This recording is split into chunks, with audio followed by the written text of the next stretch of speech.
Shalom, shalom, peuple de Dieu. Merci pour tout. Merci, je suis très content de revenir vers vous une fois de plus. Par la grâce de Dieu. Bienvenue. Bienvenue à tous. Bienvenue les amis. Génération sublime. Vous êtes des âmes extraordinaires, des âmes merveilleuses. C'est pourquoi j'aimerais que nous puissions avancer dans l'enseignement, que nous puissions entrer dans les profondeurs de l'étude de ce qu'est la Torah, la Bible, les mystères de la parole de Dieu, introduction aux mystères de la Bible. Nous faisons ce cours pour la Refoua et la Yeshua de tous les malades, mais particulièrement pour la Yeshua et la Refoua Shelema de Rudy.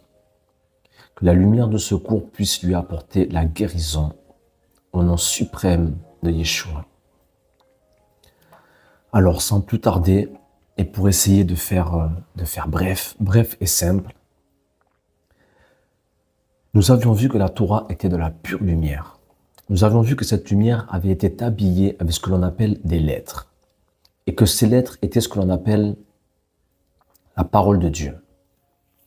Pour rappel, la Torah est une suite ininterrompue de consonnes, sans espace entre les mots et les phrases. Les espaces et les voyelles qui ont été ajoutés par les massorètes entre le 6e et le 10e siècle et ne doivent être considérés comme des indications d'interprétation. Entièrement écrit en hébreu, un Sefer Torah contient 187 chapitres, 5845 versets, 79 976 mots et pour finir 304 805 lettres. Les sophérim, les scribes, représentent un ordre de copistes qui prit naissance sous Esdras. Ils formaient une corporation reconnue et responsable de la transmission du texte biblique. Esdras et Néhémie, que vous connaissez tous probablement, sont deux hommes qui ont été suscités par Dieu pour rendre un service inestimable à une époque critique de l'histoire d'Israël. Esdras était d'ailleurs un scribe de la maison d'Aaron. À savoir qu'Esdras est considéré comme un nouveau Moïse, dans le sens où il a apporté un tout autre sens à la Torah après l'exil de Babylone.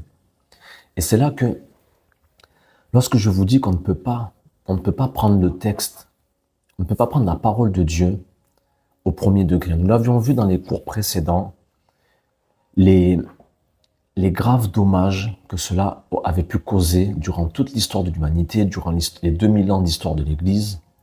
Nous avions vu que figer le texte, figer la parole de Dieu est une faute, une grave faute.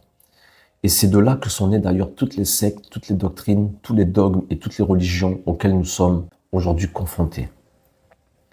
Car la parole de Dieu, nous l'avions vu, est vivante. La parole de Dieu bouge, elle bouge de génération en génération. C'est pourquoi je ne dis pas qu'on doit transformer le texte ou le modifier, mais en tout cas, la Torah s'adapte. Nous devons adapter la Torah dans chaque génération. Et c'est ce que les maîtres, souvent les sages, ont toujours essayé de faire. Le problème, c'est que, à cause des divers exils, bien souvent, les enseignements ont été mis par écrit, et donc c'est là que les générations suivantes, se référant au texte écrit, ont quelque peu figé la parole de Dieu. Mais c'est une erreur. Donc pour avancer un peu dans l'étude des mystères de la Torah, aujourd'hui, nous allons faire des mathématiques. Vous n'êtes pas sans savoir que notre monde, ce sont des chiffres et des lettres. Notre corps, ce sont des chiffres et des lettres. De la même manière, la Torah, ce sont des chiffres et des lettres. Et le problème que nous avons, c'est que on vous a trop habitué à lire la Bible comme étant un texte structuré, formé avec des lettres. Par exemple, lors du récit de la création, nous voyons clairement que Dieu a créé. Si vous regardez bien le texte, si vous lisez le texte avec attention, vous remarquerez que Dieu crée, puis sépare. Donc nous avons affaire dès le commencement à une forme de binarité, de bipolarité et de dualité. Dieu ordonne à tout ce qu'il a séparé. Regardez, c'est très étrange. Nous avons donc là, rien que dès le commencement, dans Bereshit, dans Genèse chapitre 1, nous avons la division. Regardez bien, nous avons la division, l'addition et la multiplication. Car Dieu a séparé. Il a séparé les eaux d'en bas, les eaux d'en haut. Dieu prit la femme de l'homme, donc il a séparé. Mais une fois qu'il les a séparés, il leur a dit maintenant, unissez-vous et multipliez-vous. Donc nous avons l'addition, la division, pardon, l'addition, puis la multiplication. Dans Genèse chapitre 1, nous avons toutes les mathématiques. Quelques chiffres symboliques. Par exemple, le Shabbat est le 7e jour. En Égypte, il y eut 7 ans d'abondance et 7 ans de famine. Quand la ville de Jéricho fut capturée, le peuple et 7 prêtres marchèrent 7 fois autour de la ville avec 7 trompettes. Tous les 7 ans, en Israël, la terre devait être laissée en jachère. Salomon mit 7 ans à construire le temple. Quand il eut fini, il fêta pendant 7 jours. Naaman se lava 7 fois dans la rivière. Dans le livre de l'Apocalypse, il y a les 7 églises, les 7 chandeliers. 7 semaines de 7 jours séparent la Pâque de la Pentecôte. Ensuite, le corps humain. Le corps humain est également construit sur des multiples de 7. Vraiment, c'est pour faire bref, pour vous donner quelques chiffres et pour vous montrer la puissance de ce qu'il y a dans la Bible. Pour vous donner accès à une autre lecture, disons, de la parole de Dieu. Une lecture numérique. L'embryon humain se développe exactement par période de 7. En 28 jours, soit 4 fois 7. Et termine sa maturité en 280 jours, soit 40 fois 7. Le renouvellement cellulaire du corps humain a un cycle de 7 ans. Presque toutes nos cellules se régénèrent en permanence, entraînant la modification de notre physionomie, de nos cheveux et de notre personnalité environ tous les 7 ans. Et le pouls ralentit tous les 7e jours. On est toujours dans le corps humain là, regardez. C'est pour ça que je vous dis qu'on ne peut pas prendre la Torah juste comme un texte avec des lettres. Bereshit, bara, Elohim, et Hashamaim, vet, haaretz. Au commencement, Dieu créa les cieux et la terre. Il y a bien plus que cela. C'est comme quand vous voyez un être humain, vous ne pouvez pas voir juste sa tête, ses cheveux, ses bras. Toutes ces choses sont aussi faites de chiffres. C'est vrai qu'à première vue, vous allez voir un visage. Mais dans ce visage, il y a par exemple 7 orifices. Les 2 oreilles, les 2 yeux, les 2 orifices du nez et la bouche. Nous avons déjà 7 orifices, par exemple. Donc, chaque fois que vous voyez quelque chose, c'est, oui, une image, c'est comme une lettre, mais il y a derrière un chiffre. Tout a été créé comme ça. Donc, 30 fois 10, puissance 12, égale 30 millions de millions. C'est le nombre de cellules présentes dans notre corps. 30 millions de millions. Le nombre des bactéries nécessaires dans notre corps sont au nombre de 39 millions. Nos os représentent 15% de l'organisme et pèsent 10 kilos. Le corps a près de 600 muscles. Pour dire bonjour, l'homme met en action 100 muscles et à chaque pas, c'est 200 muscles. Les muscles de la mâchoire peuvent exercer une force de 58 kilos par centimètre carré. Sur notre tête, nous avons environ 100 000 cheveux qui peuvent résister à l'attraction d'une force de 8 tonnes. La peau recouvrant tout le corps est un régulateur de température qui, grâce à ses vaisseaux sanguins et ses 5 millions de pores, peuvent nous permettre de transpirer jusqu'à 2 litres d'eau par heure pour ramener la température du corps à 37 degrés quand il fait chaud et la peau se renouvelle chaque mois. Nous avons 70 km de nerfs. Notre réseau de veines et d'artères mis bout à bout atteignent une longueur de 100 000 km, de quoi faire 2 fois et demi le tour de la Terre. Et pourtant, les 5 à 6 litres de sang circulent dans tout le corps et les veines en moins d'1 minute. Waouh! Et cette circulation du sang se fait à l'aide d'une pompe de moins de 300 grammes. Et cette pompe, qui est le cœur, effectue 100 000 battements par jour et 135 millions par an. Vous voyez le corps humain, l'être humain, là d'un tas de chair et d'os. Ce sont des calculs et des calculs et des calculs précis, millimétrés. Un peu de révision pour nous rafraîchir la mémoire sur les 3 cours précédents. Nous avions vu que Bereshit, c'était 6 lettres. Les 2 premières lettres se lisent Bet-Resh. Bet, c'est aussi Baït, qui signifie maison. Resh, c'est aussi roche, tête ou encore maître. Donc Bet-Resh peut se lire le maître de maison. Bereshit peut aussi se lire Bet égale 2, Reshit égale commencement, donc Bet Reshit égale 2 commencements. D'autres façons de traduire ce mot sont possibles. Au cœur du mot se trouvent deux lettres, Aleph, Shin, qui se lisent Esh, le feu. Les 4 lettres restantes forment Berit, qui signifie alliance. Donc Berit Esh signifie alliance de feu. Nous pouvons lire Bereshit bara Elohim, le maître de maison, par une alliance de feu, au deuxième commencement, créa Dieu au pluriel. Car Elohim est un pluriel qui se traduit par Dieu, D-I-E-U-X. Dieu au singulier se lit Eloah. À présent, nous allons voir les valeurs numériques. Le mot Bereshit se traduit par au commencement. Mais le mot Bereshit, premier mot de la Torah, n'a pour sa part jamais signifié au commencement. Car Bereshit peut encore se lire amour ou unité ou un, en valeur numérique.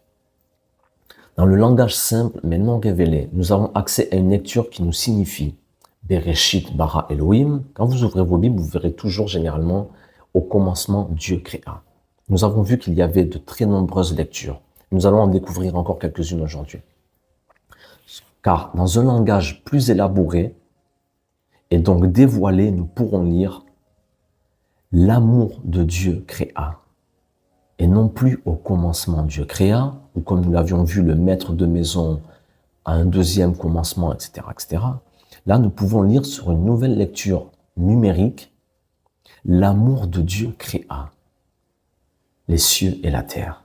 Mais encore, l'unité de Dieu créa. Mais à vrai dire, cette traduction n'est pas encore tout à fait exacte, mais nous nous y rapprochons. Et là, vous allez me dire, mais Jonathan, comment arrives-tu à au commencement Dieu créa, Bereshit bara Elohim, à le maître de maison, à un deuxième commencement, par une alliance de feu. Enfin, déjà, on va très très loin. Mais là, comment arrives-tu à nous dire maintenant que par des valeurs numériques, tu peux nous apporter une nouvelle interprétation de non plus au commencement Dieu créa, mais l'amour de Dieu créa ou l'unité de Dieu créa.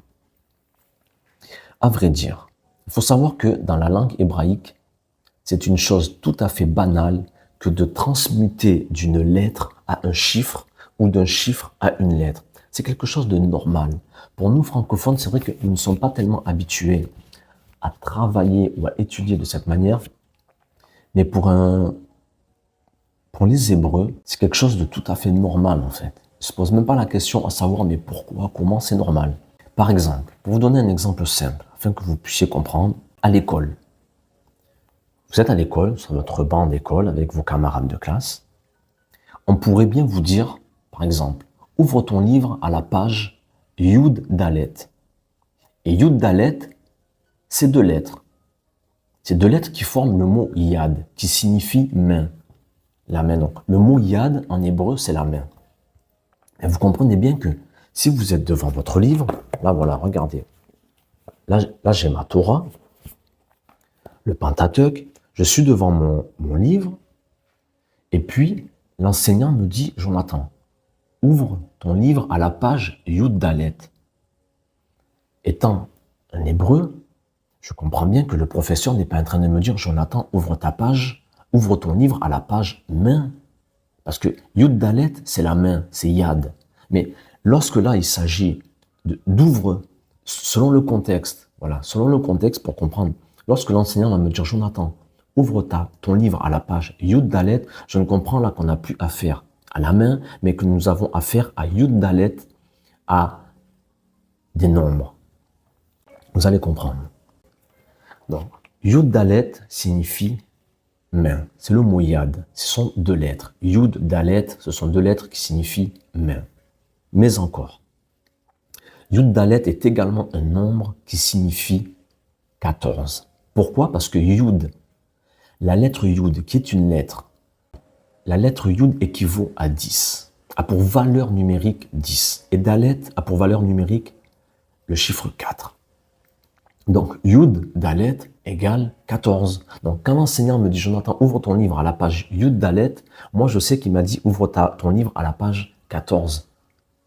Et non pas à la page main. Malgré que ce soit les deux mêmes lettres, ces lettres peuvent transmuter en nombre. Donc, je passe du mot Yud Dalet, je passe du mot Yad au nombre Yud Dalet, 14, qui équivaut à 14. À présent, nous allons aborder la science prodigieuse de ce qu'est l'hébreu. Vous allez voir, c'est juste fabuleux, fabuleux. Et je prie l'Éternel, notre Dieu, roi de l'univers, qu'il nous accorde une totale compréhension, qu'il ouvre notre esprit et notre cœur, non pas à avoir peur, non pas à nous fermer et à rester endoctrinés dans ce qu'on nous a toujours appris, où c'est écrit au commencement Dieu créa, alors ne rajoute rien, ne retranche rien. Non, on n'est pas du tout dans ces choses-là. Nous ne sommes pas dans des histoires de retranchement ou d'ajout. Nous sommes dans l'étude profonde de ce qu'est la Torah. Comme je vous disais, l'Éternel est Dieu. L'Éternel est Dieu. L'Éternel est de la lumière pure. Pour se manifester aux hommes, il a utilisé ce que l'on appelle la parole, le davar. Ok? Mais vous comprenez bien que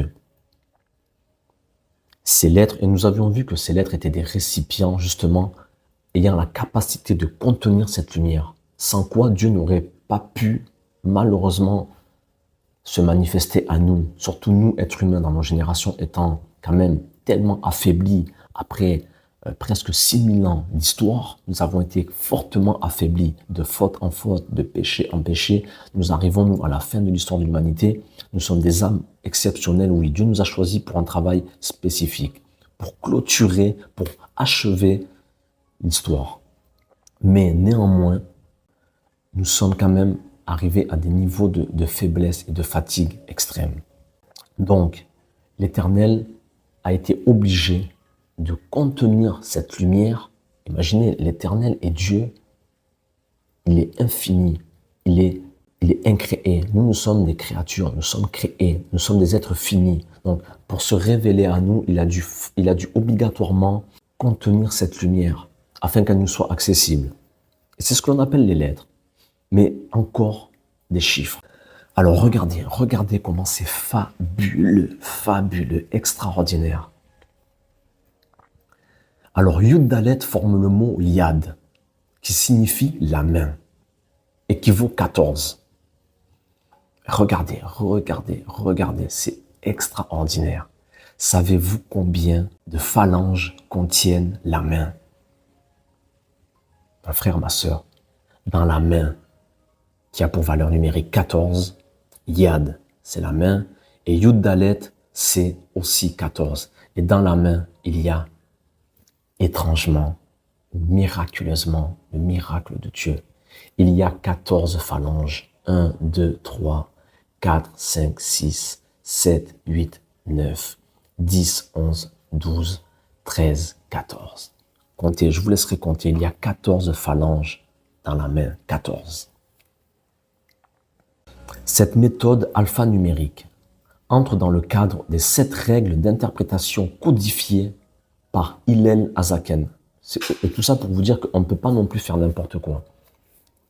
Ça reste quand même, quand je vous parle de code, d'interprétation, on ne peut pas non plus interpréter comme on veut car il y a des règles. Hillel Azaken, Hillel l'Ancien, était un sage et dirigeant religieux qui vécut à Jérusalem au temps d'Hérode et de l'empereur Auguste et donc de Yeshua. Donc, Hillel Azaken était un contemporain de Yeshua. Et vous devez savoir que Yeshua, Jésus, notre Jésus, il était de l'école d'Hillel Azaken. Il faut savoir que du temps de Yeshua, du temps de Jésus, il y avait de très nombreuses écoles. Ce que l'on appelle les écoles, c'est des courants de pensée. Il y avait de très nombreux courants, mais il y avait 2 courants de pensée prédominants. C'était l'école d'Hillel et l'école de Shammai. Il faut savoir que la pensée que Yeshua, que Jésus nous a transmise au travers des évangiles qui nous ont été donnés, La pensée transmise par Yeshua était également aussi une pensée qui est issue de cette école, de l'école d'Hillel. Et vous devez savoir aussi que Hillel Azaken, dont Yeshua était aussi l'élève en termes de courant de pensée, Hillel était le grand-père de Gamaliel, qui était encore le maître de Paul. Vous connaissez le maître de Paul. Dans la Brit Hadasha, on en parle, de Gamaliel, que Paul a été élevé au pied de Gamaliel, enseigné au pied de Gamaliel.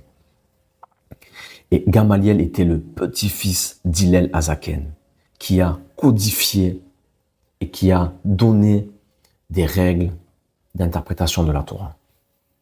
Donc pour avancer un peu, pour aller en profondeur, comprenez bien que tout ce que je vous dis là, ce n'est qu'une ébauche des secrets inaccessibles de ce qu'est la Torah. C'est juste pour, comme je le dis souvent, pour nous entretenir et pour nous éduquer, pour ouvrir notre esprit surtout, à comprendre que nous avons affaire à une science sublime. Voyons à présent le secret de l'un des versets les plus connus, pour comprendre encore une fois qu'est-ce que la valeur numérique.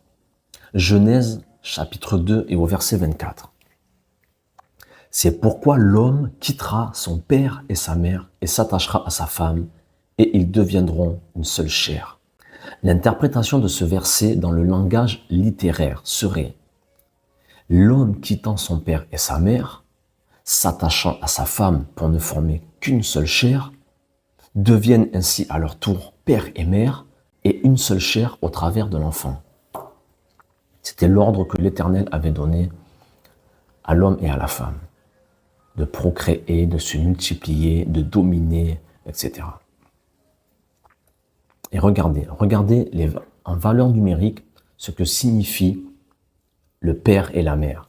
Donc, le mot père en hébreu, c'est Av. Et ce sont les lettres Aleph, Bet. Aleph égale 1 et Bet égale 2.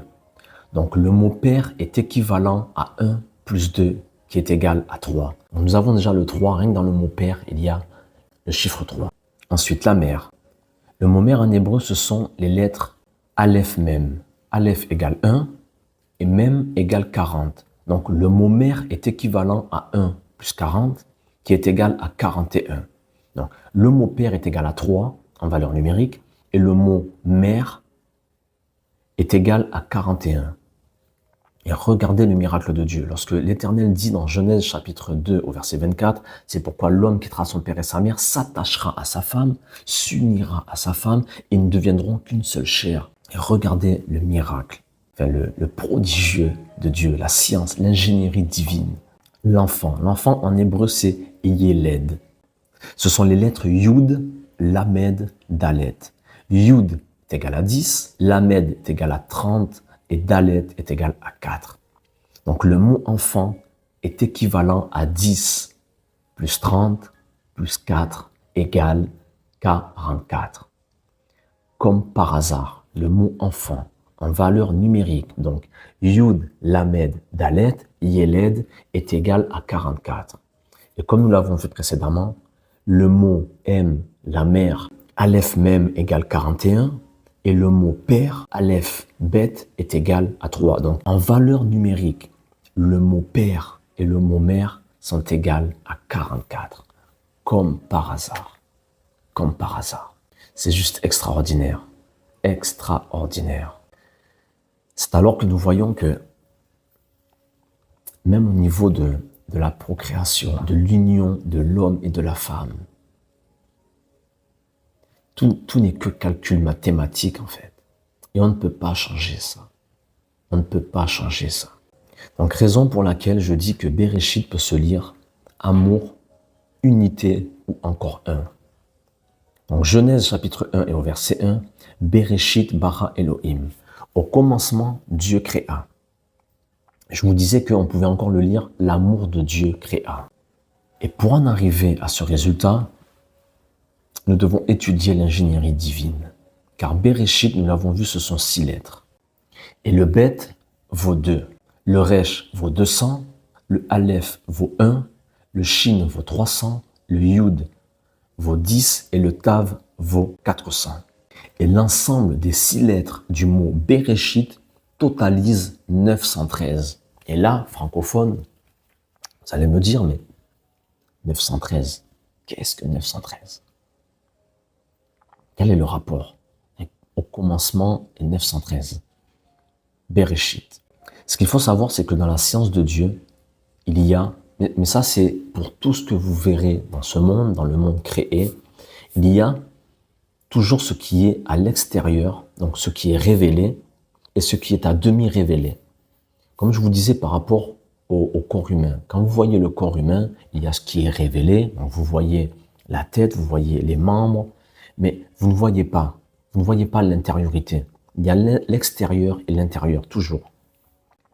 Et là, la question, nous l'avions vu, je crois, au premier cours que j'avais fait sur Introduction au mystère de la Bible. Et je vous posais la question, mais pourquoi? Pourquoi Dieu, finalement, l'Éternel, pourquoi aurait-il caché cette science prodigieuse? Pourquoi n'est-elle pas accessible au monde? Pourquoi tout le monde n'a pas accès, finalement? Et je vous disais que pour que les méchants, justement, ne puissent pas, comment dire? En fait, pour faire simple, il y a une telle lumière dans la Torah, une telle lumière que si les Réchaïm, si les méchants, je vous parle des vrais méchants, les méchants qu'il y a dans notre monde, les non-adamiques, si ces êtres-là avaient accès, si cette lumière leur avait été totalement dévoilée, vous pouvez être sûr d'une chose, qu'ils auraient détruit l'humanité depuis longtemps. Depuis longtemps.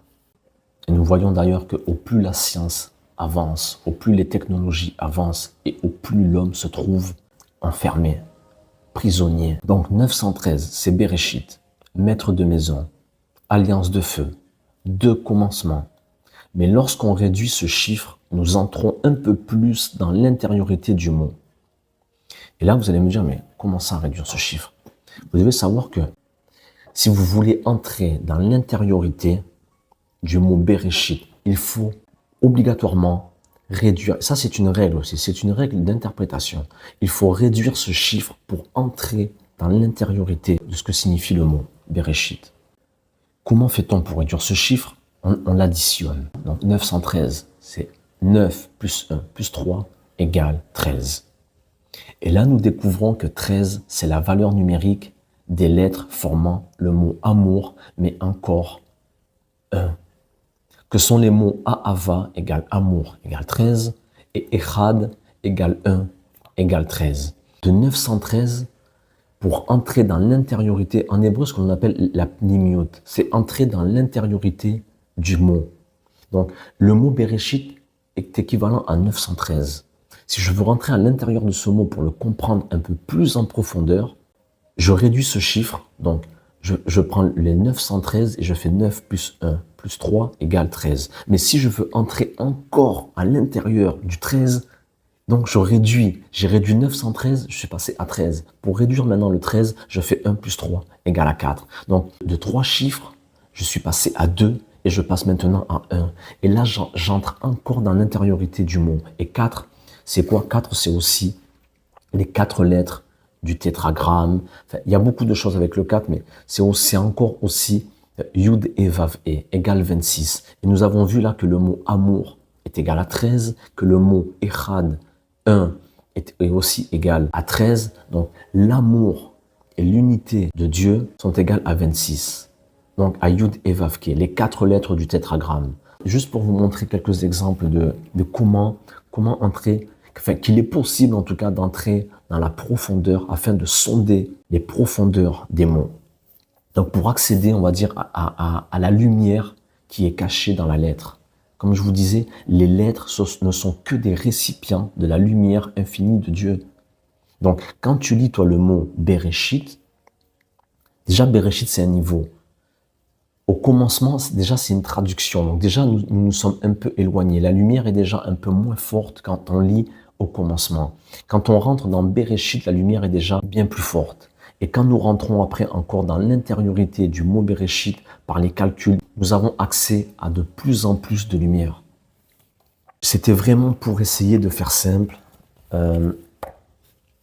je vous dis franchement, déjà j'espère que j'ai pu faire simple, que ce que je dis est compréhensible, parce que je sais que c'est quand même, c'est vrai que quand on a l'habitude, parfois on relâche ce genre d'enseignement, mais je ne sais pas, en fait, je ne suis pas certain que tout le monde puisse comprendre. Non pas que vous n'ayez pas la capacité ou l'intelligence de comprendre, mais en fait, quand ces choses, je le sais moi, parce que je l'ai vécu il y a des années de cela, au départ, c'est difficile un peu, c'est un peu difficile à comprendre. C'est pourquoi je préfère faire vraiment, je veux faire doucement, je veux faire vraiment bref, afin de ne pas trop perturber vos esprits. Donc on va finir là, et donc pour conclure ce cours et introduire le prochain, je vais vous donner encore un petit quelque chose dans ce premier verset de la Bible. Donc reprenons Genèse au chapitre 1 et au verset 1. Bereshit bara Elohim et Hashamaim ve'et haaretz. Donc, la traduction française, nous avons au commencement, Dieu créa les cieux et la terre. Bereshit bara Elohim et Hashamaim ve'et haaretz. Donc, au commencement, Dieu créa. Genèse chapitre 1 et au verset 1. Au commencement, Dieu créa. Mais Dieu créa quoi au fait? Dieu créa quoi? Et là, pour nous francophones, mais Jonathan, tu ne sais pas lire. Au commencement, Dieu créa les cieux et la terre. Quelle est cette question? Dieu créa, mais Dieu créa quoi? Mais en fait, frères et sœurs, au commencement, Dieu ne créa pas les cieux et la terre. Car en hébreu, dans Genèse chapitre 1 verset 1, il est écrit Bereshit bara Elohim et Hashamaim, les cieux, ve'et haaretz, et la terre. Donc, Bereshit bara Elohim et. Donc, d'un point de vue littéral, au commencement, Dieu créa et. C'est pas Dieu créa les cieux, Hashamaim, mais au commencement, Dieu créa et. Et là, vous allez me dire, mais Jonathan, c'est quoi et? De quoi tu parles? Au commencement, Dieu créa et. Mon frère, ma soeur, c'est au commencement, Dieu créa l'Aleph Tav. Car et, en hébreu, c'est Aleph Tav. Là, pour ceux qui connaissent, c'est assez simple à comprendre, mais le problème que nous avons, nous, pourquoi parfois on ne peut pas comprendre au commencement Dieu créa Aleph Tav? Parce que dans nos traductions, bien souvent, vous trouverez écrit non pas Aleph Tav, mais Alpha et Oméga. Et là, je suis sûr que dès que je vous dis Alpha et Oméga, vous commencez à comprendre. Et ça vous rapproche de suite à ce que disait Jésus, je suis l'Alpha et l'Oméga. Mais sauf que ça, c'est une traduction, encore une fois, bien aimé. C'est une traduction. Yeshua n'a jamais dit je suis l'Alpha et l'Oméga. Yeshua a dit je suis l'Aleph et le Tav. Et le verset, un des versets très connus, Apocalypse, bon, à plusieurs reprises Yeshua l'a dit, même dans Apocalypse chapitre 1. Mais là, Apocalypse chapitre 22, du verset 12 au verset 13. C'est Yeshua qui parle. Voici, je viens bientôt et ma rétribution est avec moi pour rendre à chacun selon ce qu'est son œuvre. Au verset 13, je suis l'alpha et l'oméga, le premier et le dernier, le commencement et la fin. Mais sauf que là, Yeshua n'a pas dit je suis l'alpha et l'oméga. Il a dit je suis la Leph et le Tav, le premier et le dernier, le commencement et la fin. Donc pour revenir à Genèse chapitre 1 et au verset 1, au commencement, Dieu créa non pas les cieux et la terre, mais il créa d'abord Et, Aleph, Tav. Qui est Et? Nous en parlerons dans un prochain cours avec l'aide de Dieu. Voilà, c'est juste merveilleux. C'est juste merveilleux. Je suis déjà impatient que Dieu m'accorde la patience parce que je suis impatient de faire ce cours sur Aleph Tav. L'Aleph et le Tav. Voilà, bien-aimés dans le Seigneur. Que notre Dieu vous bénisse, qu'il vous accorde la plénitude de son amour, de sa grâce, de sa paix. En ces temps difficiles, je ne sais pas ce que vous vivez, mais je prie le Seigneur, je prie notre Dieu vraiment qu'il vous accorde une totale compréhension déjà des temps, des saisons, de ce que nous vivons. Et soyez certains d'une chose, gagner, nous avons déjà gagné, réussir, nous avons déjà réussi. La victoire nous appartient, nous avons reçu la vie éternelle, nous avons été renouvelés.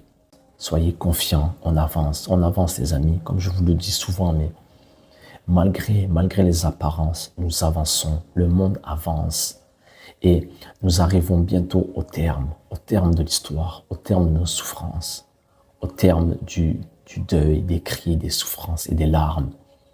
Soyez dans la joie, vraiment, Dieu nous a donné un cadeau inestimable, inestimable, inestimable. En tout cas, voilà, que la paix soit avec vous. Et à très bientôt, shalom à vous vraiment. Amen.